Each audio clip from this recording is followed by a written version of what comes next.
Alright, in this quick video we're going to just talk about the full e-commerce shopping experience that your new website is going to provide.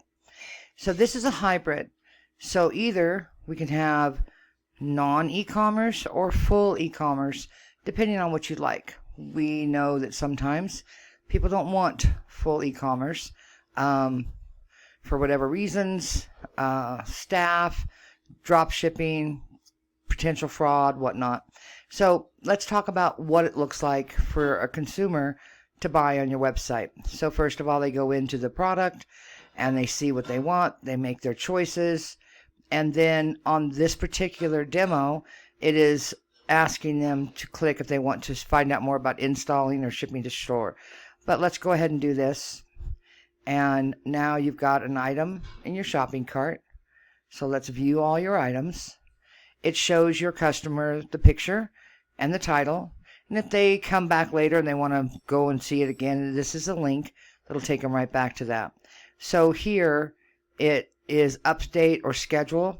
If it's full e-commerce, again, you could have choices: schedule or go ahead and purchase, right? Now the purchasing is going to be done through your payment processor. Your site can do PayPal, Square, Stripe, your bank, whatever you'd like to do. So they fill in their information and a comment if necessary.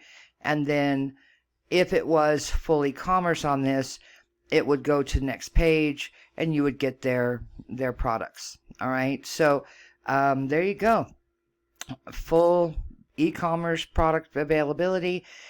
We will go through in another video how you fulfill the orders, how you drop in your tracking numbers, how you see what's going on with that particular product or that customer, how many times that customer has bought, and but I want to try and keep these short and sweet on this. All right. I hope you enjoyed this.